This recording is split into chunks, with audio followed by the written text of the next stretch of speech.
L'abattoir de Lac dans le Bois-Chaud n'a pas rouvert comme prévu le 3 février dernier.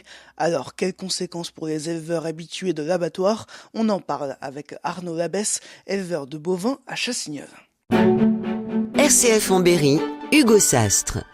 Arnaud Labesse, dans quel état d'esprit êtes-vous? On est vraiment déçus. Moi, je fais de la vente directe depuis plusieurs années. Donc, je travaillais habituellement avec l'abattoir du Bois-Chaud à Lac. Donc, je fais tuer environ 11 à 12 bovins par an pour la vente directe, plus une dizaine d'agneaux. C'est handicapant au quotidien, en fin de compte. Handicapant de quelle manière exactement? Handicapant par le fait qu'il faille emmener les animaux maintenant sur Saint-Amand. Hier, j'ai rentré une bête à l'abattoir à Saint-Amand. Donc, on rallonge les journées. Hier matin, j'ai embarqué à 4h moins le quart. Et puis après, il y a 2 heures de route aller-retour, donc pour aller à Saint-Amand, alors que la Châtre, du moins Lac, il me fallait 20 minutes aller-retour. Donc finalement, c'est une perte de temps, vous diriez? C'est une charge de travail supplémentaire, des frais du prix du carburant, des frais supplémentaires qui viennent s'ajouter. En plus, un manque à gagner pour l'économie locale avec des salariés à l'abattoir du Bois-Chaud qui sont soit au chômage technique. Il y a quand même des salariés qui n'ont plus de travail actuellement. Et vous, au niveau de la perte d'un chiffre d'affaires, est-ce qu'il est important? J'ai pas de perte de chiffre d'affaires. Par contre, je vais avoir une perte de bénéfices.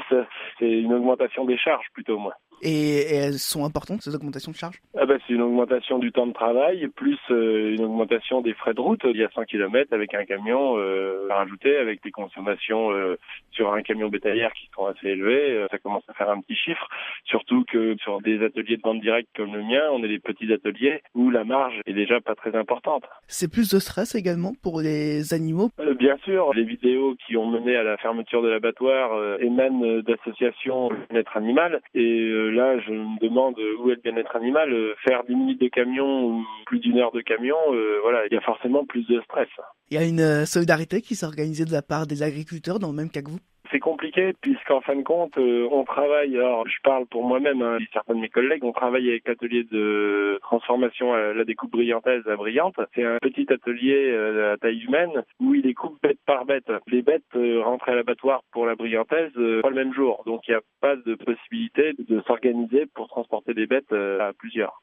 Idéalement, la date de réouverture de l'abattoir du Bois-Chaud, pour vous, faudrait que ce soit dans combien de temps? Le plus tôt possible. Je pense que plus on attend, plus il y a de mal de fait. Bon, faut savoir qu'aujourd'hui, chaque journée passée avec l'abattoir fermé coûte beaucoup d'argent à la communauté de communes qui est propriétaire de l'abattoir. Donc, il est urgent de pouvoir faire cette réouverture. Pour également penser, je parlais de découpe brillantesse tout à l'heure, où c'est une structure qui souffre énormément de cette fermeture d'abattoir puisqu'ils travaillent en local. Ils sont basés à 3-4 km de l'abattoir du Bois-Chaud. Donc eux, ils ont une perte d'activité qui est énorme. Et donc il y a quand même pas mal de salariés dans ce petit atelier. Il est important de réouvrir pour que, avant que cet atelier ne puisse plus faire face aux charges qui, elles, sont permanentes. Merci Arnaud Labesse. On rappelle que vous êtes éleveur de bovins à Chassignol. Vous nous parliez de la réouverture retardée de l'abattoir du Bois-Chaud et des conséquences que cela peut engendrer pour vous.